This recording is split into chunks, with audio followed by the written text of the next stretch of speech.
അവൾക്കെതിരെ ഗോപാൽജി ഒരു ചെറു വിരൽ പോലും അനക്കിയെന്ന് ഞാൻ അറിഞ്ഞാൽ പിന്നെ അവളുടെയും മഞ്ജുവിന്റെയും കൂടെ ഗോപാൽജി എതിർക്കാൻ ഞാനും ഉണ്ടാവും.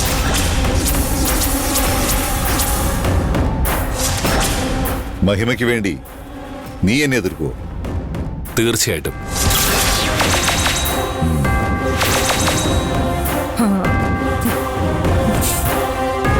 ഈ വിഷയത്തിൽ ന്യായം മഹിമയുടെ ഭാഗത്താണെന്ന് അറിഞ്ഞിട്ട് കൂടി ഞാൻ ഗോപാൽജിയെ വിളിച്ച് വിവരങ്ങളൊക്കെ അറിയിച്ചത് ഉണ്ട ചോറിന് നന്ദിയുള്ളതുകൊണ്ടാണ്.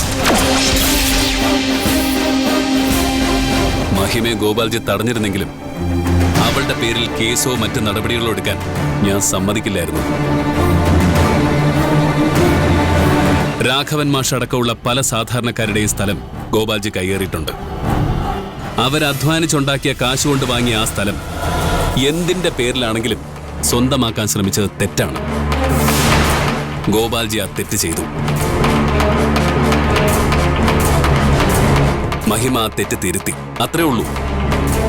ഇനി അതിന്റെ പുറകെ ചെന്ന് മഹിമയെ ബുദ്ധിമുട്ടിക്കാനാണ് ഗോപാൽജി ശ്രമിക്കുന്നതെങ്കിൽ എനിക്ക് പ്രതികരിക്കേണ്ടി വരും. അപ്പോ നീ എന്നെ എതിർക്കാൻ തന്നെ തീരുമാനിച്ചു അല്ലേ? ഗോപാൽജി അറിഞ്ഞുകൊണ്ട് വീണ്ടും തെറ്റുകൾ ചെയ്യുകയാണ്. ബാക്കിയുള്ളവരുടെ മുന്നിൽ ഗോപാൽജിയെ ന്യായീകരിച്ച് എനിക്ക് മടുത്തു. അതുകൊണ്ട് ഇനി ഗോപാൽജി ന്യായത്തിന്റെ ഭാഗത്ത് നിന്നില്ലെങ്കിൽ ഞാൻ എതിർക്കും.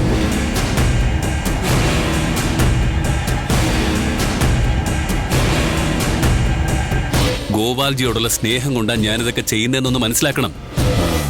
എനിക്കെല്ലാം മനസ്സിലാവുന്നുണ്ട് മോനെ. ശരിയെന്നാ.